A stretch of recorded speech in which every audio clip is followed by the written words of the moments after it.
Hi, welcome everybody. Today we have a fantastic webinar. As everybody comes in, hey Camille, I see you there. As everybody comes in, Sakis is going to go through quite a few wonderful things for us. I'd like to remind everybody that we can't see or hear you, but if you post your questions in chat, or if you post them on the Q&A, he has agreed to take the questions as they come, as opposed to waiting to the end. And he has put his email up on the chat screen for anybody who would like to get hold of him. And with that, I'm going to be quiet and let you take it away. Thank you, Wendy. So let me share my screen and get things started. Thanks everybody for participating and for potential people that will look at this through the web later down the line. I'm going to talk to you today about Richmond Global Sciences, or RGS, which is a technology company. We're focused on the environmental, social, and governance impact data and analytics space. And for all of this to make sense about what we do, our business model, and what we're trying to achieve, I'm going to make a brief introduction about the ESG space and some of the challenges that we're trying to solve. So what is the opportunity? What are we trying to do? We're trying to enable investors to understand ESG risks and opportunities, but also quantify the impact of their investments so that they understand how to maximize potential positive impact on the environment, on the society, and on financial returns. And through this presentation, I'm going to talk to you about why this team is great. We have an expert team working on this, about the growing market of ESG, certain regulatory tailwinds in the environmental mostly space, how our product is differentiated, and potentially the opportunity to align your investments with your own personal mission. And to get things started, our leadership. I'm going to start with who is involved in this, and this is not the whole team, but the leadership and founders. So my name is Sakis. I am one of the co-founders. Prior to Richmond Global Sciences, I led and founded a sustainability firm, one of the top 10 ESG firms, which was last year acquired by DuPont Sustainable Solutions, and had the experience of working with a lot of asset management firms, both in public and private markets, on how they can do ESG integration. Another one of our co-founders is George Serafim. He's a Harvard Business School professor.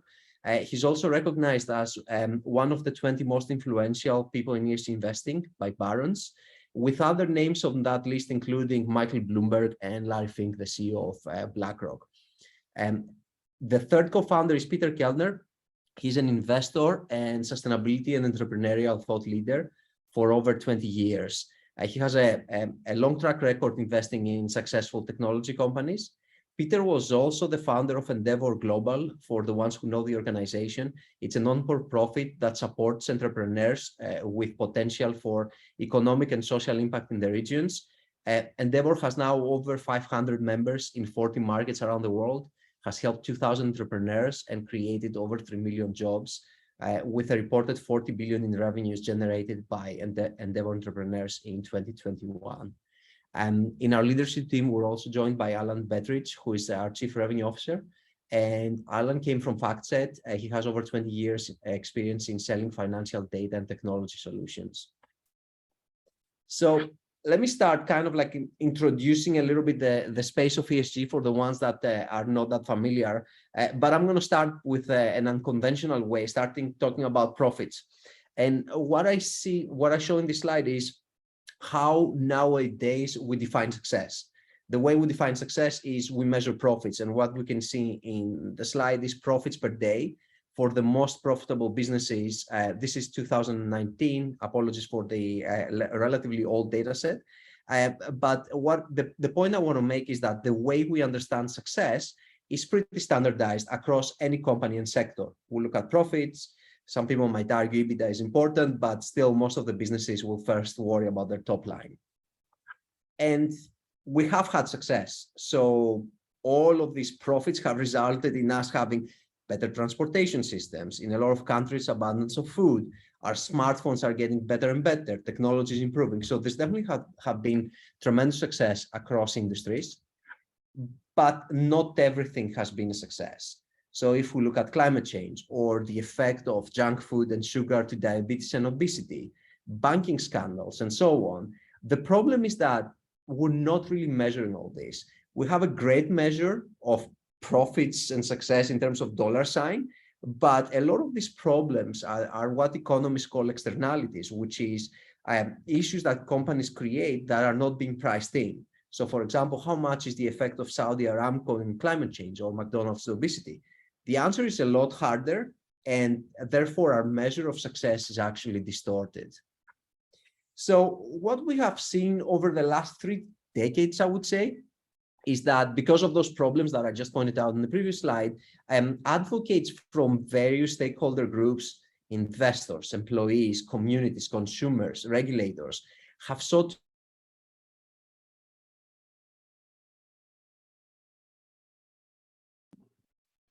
Hi, Sakis, you froze there.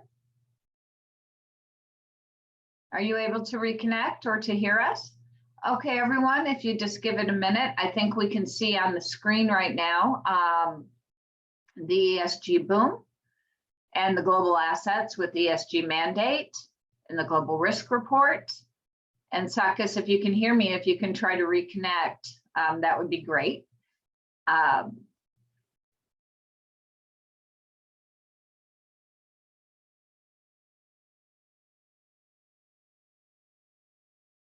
If I could ask everybody's patience for a few minutes. There you are. Yeah, my internet dropped for a second. Apologies for this. So I'm going to go all over the slide again, just to make sure that we didn't miss anything. You can still hear me, right? We can hear you.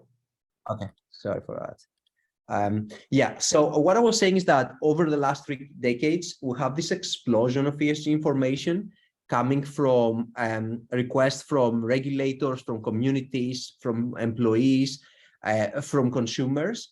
And as a result, we have more companies than ever producing sustainability reports. We have a similar trend in the asset management space, where we have ESG mandates and assets under management with ESG mandates.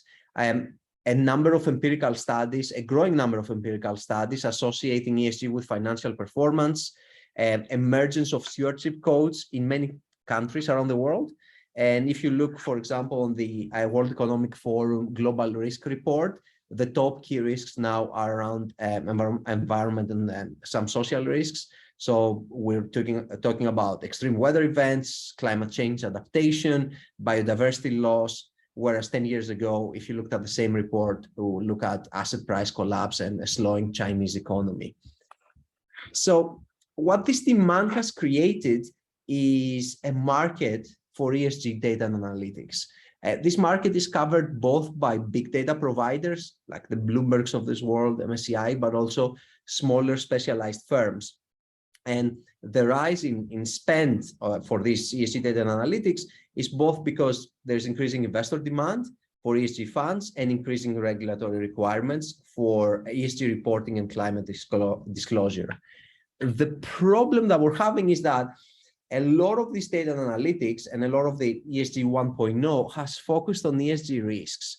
So basically, what is the impact the world has to companies? How much money might the company lose by not acting on ESG risks? There is a lot less on what is being termed now as a double materiality, which is not only what are the ESG risks that the company brings to the business, but actually what is the impact that the company brings to the world. So instead of thinking, if we work, let's say if a company works in a water scarce region, instead of thinking, is there enough water there to actually continue operating, thinking about what is the impact of depleting water wells. So the logic being from the company to the world. Now, this is a problem that we are also trying to solve. There is a significant market expectation on impact data. So the dissatisfaction with the current set of ESG metrics is something it's a topic that's prominent in the news. Earlier this year, Morningstar delisted 1,200 funds from their sustainable list. including products with a combined over 1 trillion in assets, after finding ambiguous language in their legal findings about what ESG means for them. Regulators are intensifying scrutiny as greenwashing explodes. In one of those most recent events, the CEO of Deutsche Bank's DWS had to resign after police raided their offices due to allegations of greenwashing. So there is significant market demand for impact data, but we know that there's a lot of pain points if you are a public or private markets investor with the current ESG data landscape that kind of puts you into a tough spot because of the data itself. So actually, there are a lot of data on policies and intentions, less data on outcomes. If you're on private markets, it's pretty underserved, and there's high acquisition costs to get any ESG data insights. If you're in the public markets, there's lagging data, problems with coverage, and pretty much it's the same data set across the board, and it's really hard to innovate. But if we did have good data, we have a world of opportunity. I'm going to start from the top side, which is top right-hand side, which is actually our target audience, which is the investor community. If we had better data, we could actually identify ESG risks, understand the return on impact, understand ESG outcomes better and how companies drive value.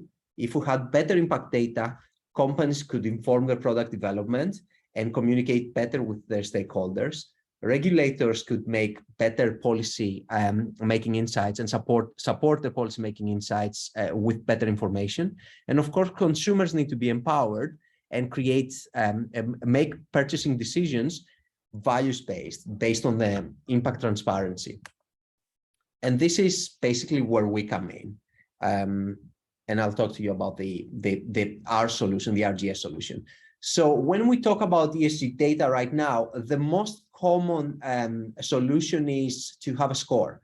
So you go out there and you say, how can I understand the impact the company has? And you're going to get a score, let that be 8 out of 10, 6 out of 10, and so on.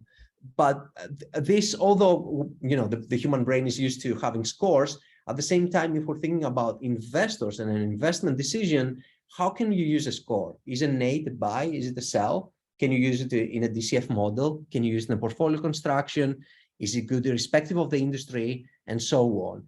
What if we could show, instead of a score, dollars? Going back to the very first slide that I introduced, where profits are communicated in terms of dollars, irrespective of your industry, what if we could actually do the same with impact and say, for every $1 billion generated, you have 100 million of risk?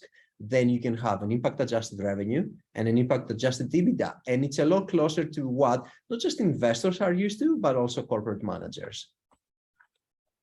Is this even possible? Actually, it is. There have been several efforts in the ESG space to account for these externalities. But this ESG 1.0 has focused a lot on the intentions rather than the outcomes. So does the company have a health and safety policy? Does a company try to recycle? This is a great start, but given that sustainability accounting is not as rigorous, it's not mandatory, it's not audited as the financial accounting, companies can choose what data to self-report, and they have their marketing teams to make it look better. This is where an initiative currently housed at Harvard Business School called the Impact Weighted Accounts Initiative came in. The idea is to create financial accounts that reflect a company's financial, social, environmental performance. And they do this by using an intuitive measurement, which is currency, translating all those impacts into comparable units that business managers and investors understand. And Sakis? Yes. Alan's asking, can we give it another shot at sharing the slides on the screen? Yes, of course. Sorry, I didn't realize that this is not shared right now. Can you see it now? Yes. Okay, perfect. And it's still on the screen now? Perfect. So the challenge of multiple units and dimensions in the ESG space should not be underestimated. If you say to an investment management professional, company withdraws, for example, 1,000 cubic meters of water a day, you're probably going to get a question like, is this too much? Is this too little? Is this the size of my room, or is it the size of a house? Is it bad? But if you say total impact is minus $100 million, then it's a lot more intuitive. And what we feel is that similar to the development of financial accounting as the infrastructure and the necessary condition for large-scale capital markets, we believe that the development of impact-weighted financial accounts is a much-needed infrastructure for capital markets that are driven by sustainability considerations. So where we come in is we take this beautiful logic that has started in Harvard Business School, and we turn this into something that can be used as a product for investors, for public and private market investors. And I'll give you a lot more details on that now. So RGS is a technology company.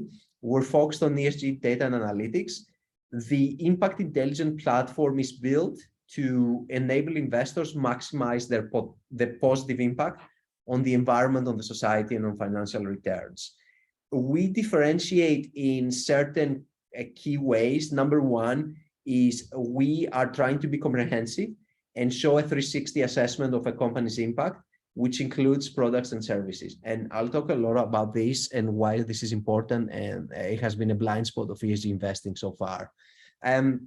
Number two, we are focusing only on outcome metrics and not input or intentions to minimize and avoid greenwashing. For example, the desire of a company to be 50% diverse is great, but we're going to look at, are they 50% diverse? Or the desire to reduce CO2 emissions, again, it's great to signify intention, but we will look at the real outcome.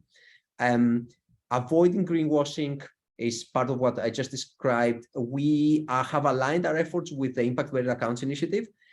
So basically, it's research. The framework is research.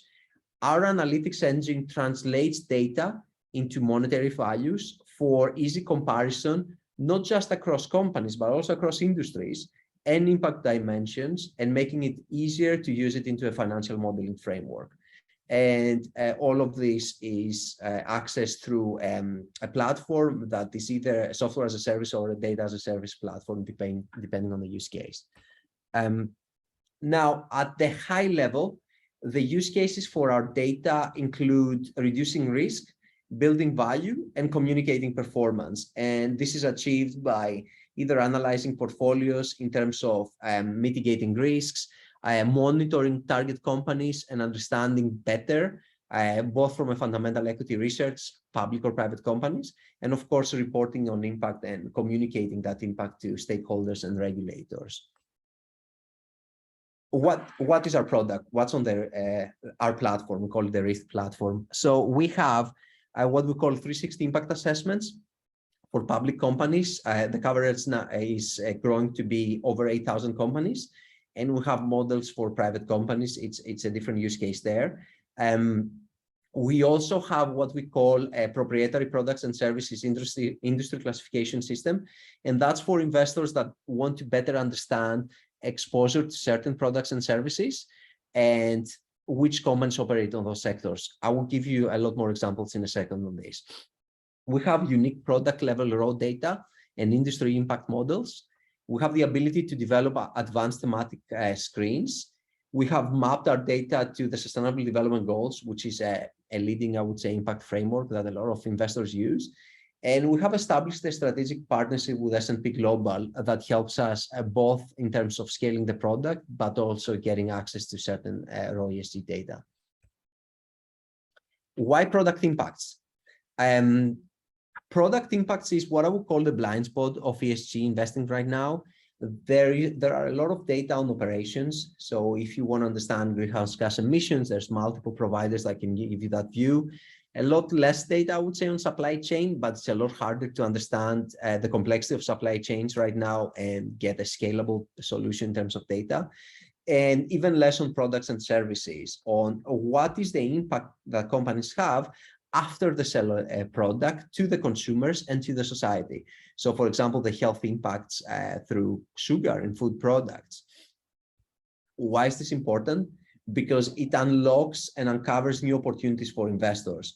What I have in this slide, I have plotted for a large automotive manufacturers, probably firms that you know of, a traditional ESG score on the y-axis and some of our product impacts on the x-axis.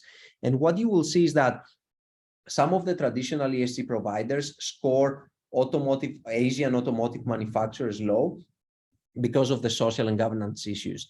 So we're not saying that social and governance issues are not important, but what we're saying is if you only focus on that, sorry, you miss that these companies sell affordable, environmental friendly, high quality vehicles, and as a result, lead the industry in terms of product impact. So it's a complementary view, unlocking some more potential to investors to look at companies more holistically. Now, measuring real world impacts. So for us, it is important to actually, if it's an impact data set and you're thinking about the impact companies have to the world, to actually behave as an impact data set and really inform investment decision making. So we have data that focuses on impacts on the consumers, on employees, and on the environment. And what you see there is we can provide some unique product impact views. The results that you see are monetized, which means we're expressing impact per dollar of revenue. So what is your impact for every dollar of revenue generated? And what you see is something probably you would expect. What you sell matters if you are a company. So what you see there on the left-hand side of the slide is that if you're a company in the healthcare sector, it's more than likely that you are achieving more in terms of your impact on the consumers than other industries. We also have the ability to differentiate and analyze any product group and understand the impact of products and services. So for example, still within the healthcare sector, if you're selling cancer treatments, you have more of a positive impact on veterinary services. And right now that has to do with the utility the product has for the society. Of course, where you sell matters. For any company, again, we can have an analysis on are they selling in the developing world or the developed world. And again, keeping the similar logic, if you sell cancer treatments to the developing world, you have more of a positive impact than to the developed. Employment metrics that matter the most. So for example, we'll look at fair wages and diversity and equal opportunity. And for us, fair wages is a little bit more complex than actually summing up how much money you pay your employees, but we're looking at the utility of those wages based on the location that the company is operating. So what we will look at the minimum salary in terms of a country, we'll look at the living salary, and we're also going to look at the distribution of wages in terms of how much utility you get. And the idea here is that as your wage increases, maybe the utility of your wage plateaus, and we will look at companies that pay most of their employees a salary that would maximize the utility they get, the benefit they get out of that salary. So it's a lot more complex than just summing up wages. Similarly to the diversity and equal opportunity, not only we're going to see how much you deviate from a desired diversity, but also what is the lost salaries from the population demographic that's not equally represented. Last but not least, on the right-hand side, why we are very keen on focusing on outcomes rather than targets or intentions. There's a lot of companies with very ambitious targets on CO2 emissions reduction. I have two of them. I have NextEra and Duke Energy, both electric utilities. What's important though is how these companies develop over time. And we'll see, for example, Duke Energy that has a faster rate of change, positive change over time. So again, if you are an investor, you're thinking about companies that have the potential to improve and actually are on that journey, it's really important to focus on those metrics. How it works in terms of example use cases and what we have done with some of our clients. When we're thinking about public markets, I talked about reporting, which is kind of obvious. I would say there's more applications, like, for example, portfolio construction, where you can use the social, environmental, and product impact data to construct portfolios that deliver outperformance, but also relate some of these impact metrics to key financial metrics. So, for example, return on sales, asset turnover, 1-year sales growth, 5-year sales growth, and so on. On the private market side, we have the ability to calculate impact for any business model. And we have been asked as trials to do that for business models that are quite unique. We had to work with a pest control company and a sous vide company, which I actually had to Google what sous vide is. I had no idea at the time, but it's a way of cooking food. And the beauty here is that because we're monetizing impacts, well, you can actually compare across portfolios and fundamentally different business model, the magnitude and the directionality of impact in terms of environmental and social impacts. All of this comes together. I talked about us having a platform. We have a data feed, the direct data as a service, but we have the software as a service part. And this is just a screenshot from the platform where we provide customized impact views, where you can actually understand a company's impact, compare your portfolios, but go all the way to their raw data source. So for example, if we're looking at impact on employees and we have a percentage of women in the company, you can go all the way down to the sustainability report and trace where that impact data is coming from. I'm going to quickly talk about, this is around the 360 impact assessments. I'm going to talk about another product that we have, which is the industry classification system.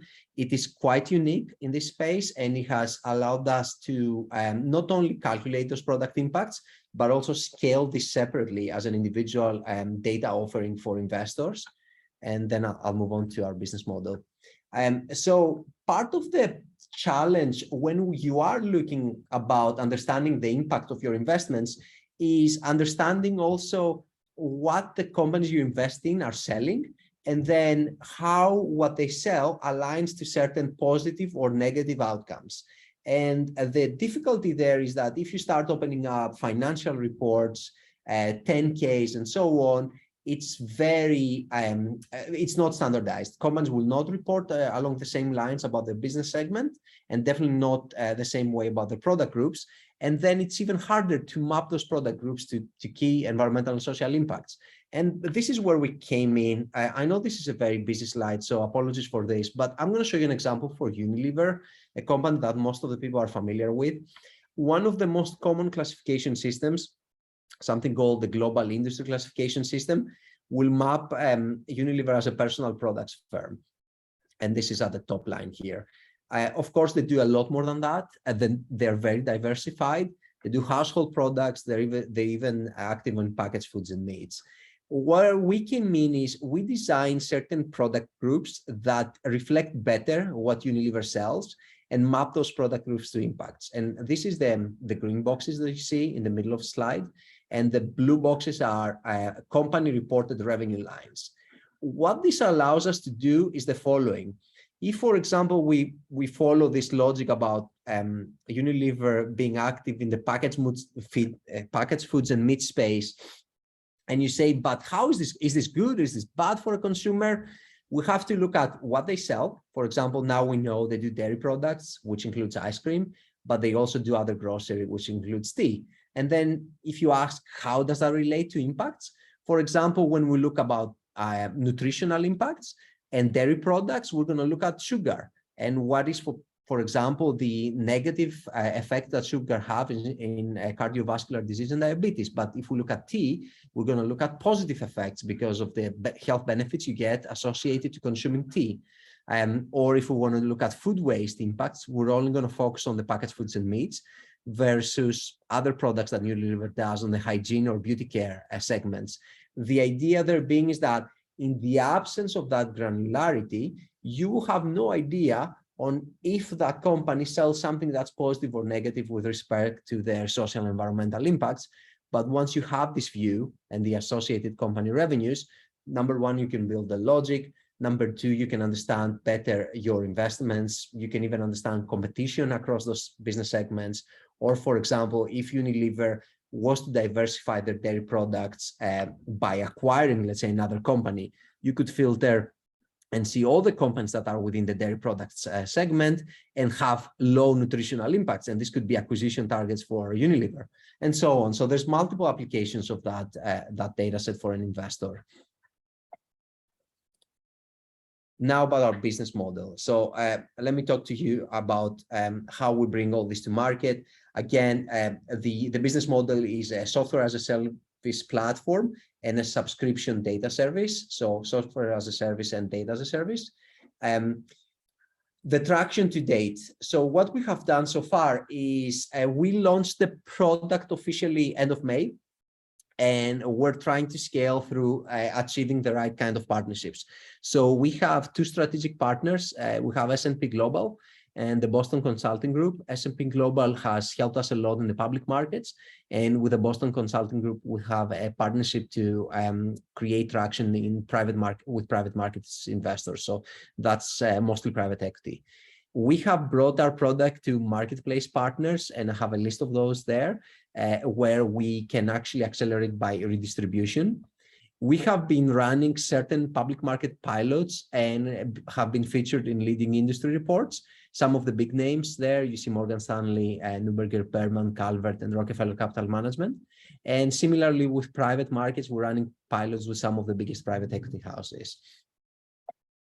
We also have a strategic partnership with Smp Global that I mentioned before, but I want to be a little bit more specific on what that is. This is around accelerating product development and go-to-market. How we do that? We source certain data points from Smp Global, financial data, environmental data, employment data, so that we can focus on what we do best, which is the analytics component. We don't want to be a raw data provider. We want to be a data and analytics provider, so more on the intelligence side.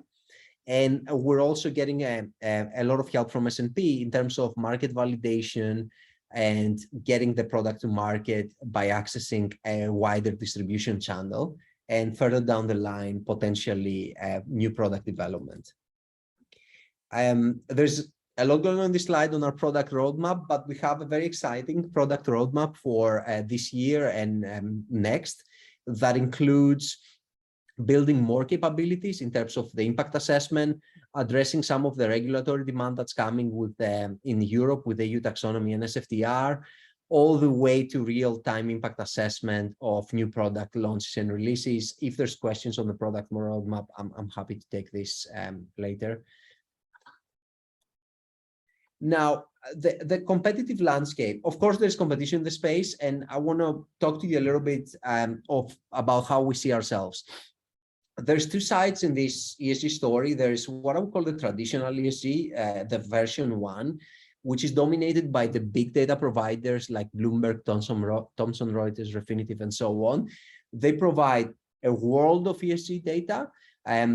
A lot of this is on inputs, as I described, so the existence of policies. There are some outcome metrics, but it's mostly on the raw data. There's some analytic capabilities, a lot less on the impact side and a lot more on the ESG risk side.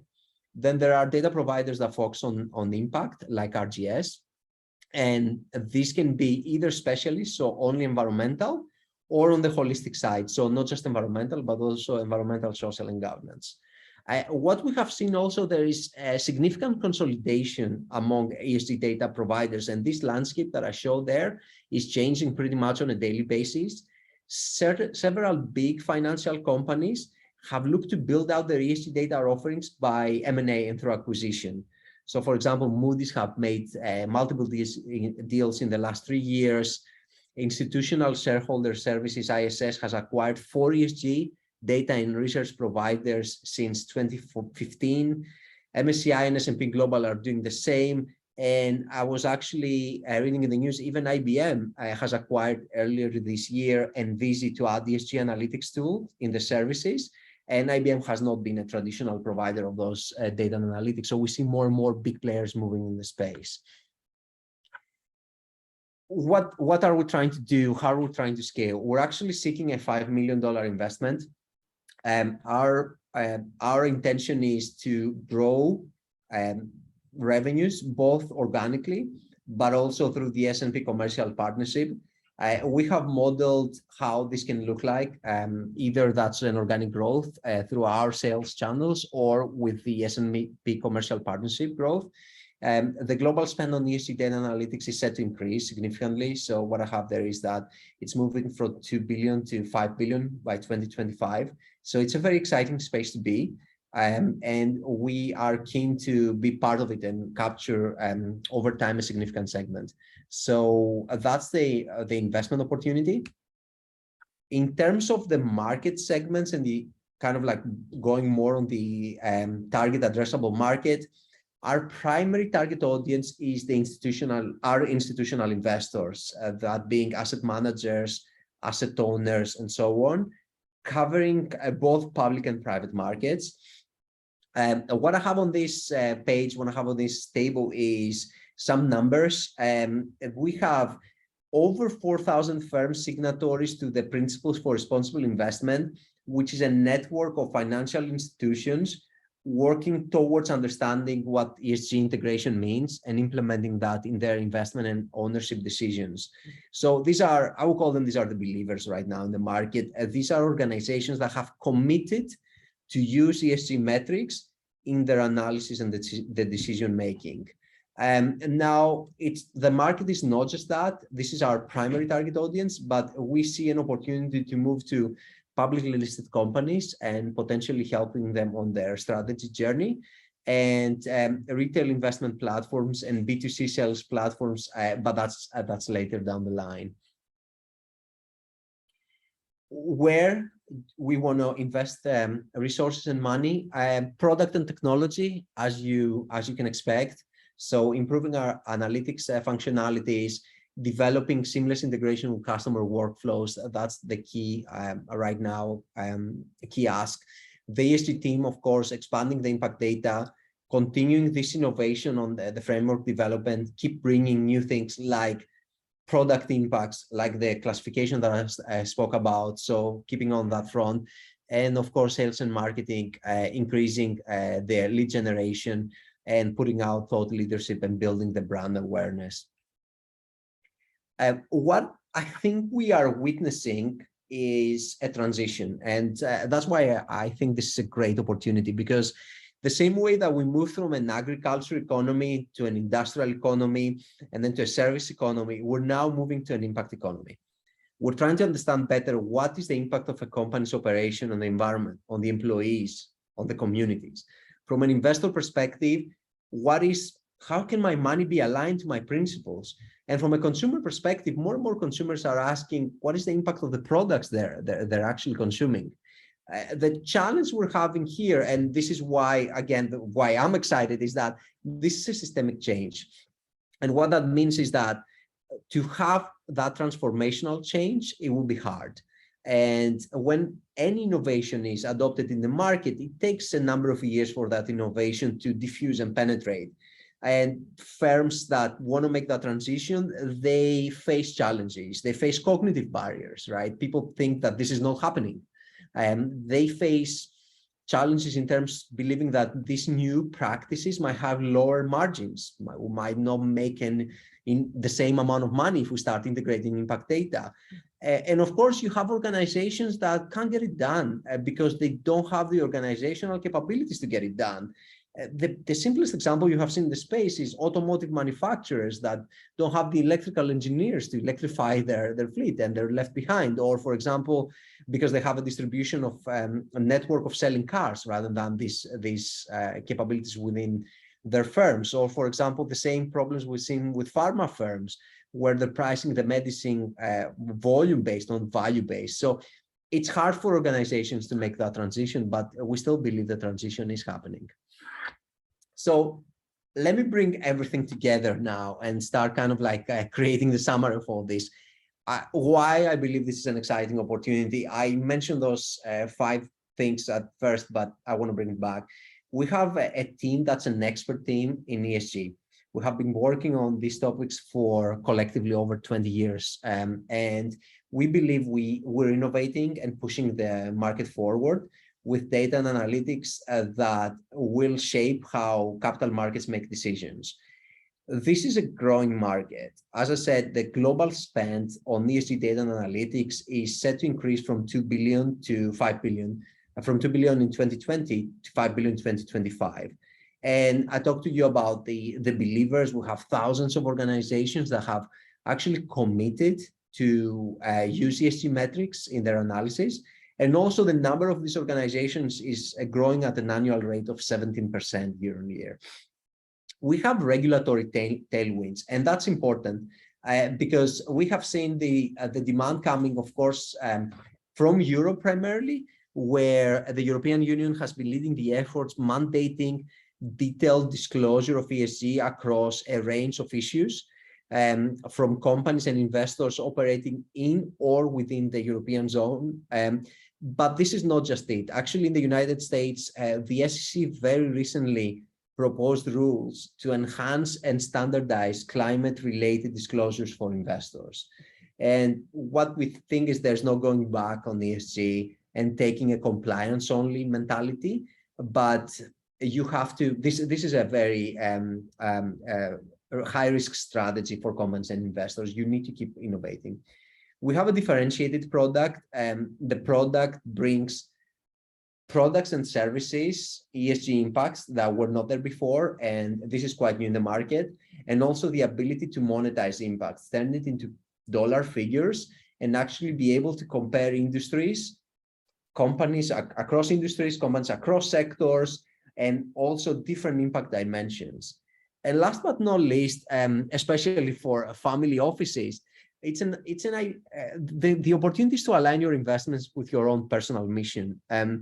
The team in RGS is mission-driven. This is not just a vision statement on our website. This is a shared passion of every team member to have a positive impact in the world throughout our work. We're trying to transparently capture impacts that companies have that drives investor and managerial decision-making. So this is an opportunity actually to be part of an innovative team that is willing to take those really bold steps to transform capital markets. And with that, I'm going to invite either questions or, of course, any follow-ups. And my email is also on the chat. And we would love to talk to anyone who's interested in the world of ESG impact data and analytics. Sakis, thank you so much. So if anybody has questions, you can post them in chat or you can post them in Q&A. I have a question. So you're raising 5 million. What increments are you taking that in?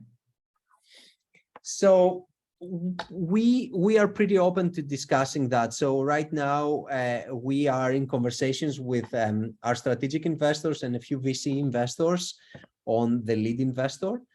And then we have had family offices participating in our seed round at different increments. So we have more than one family offices already as seed investors.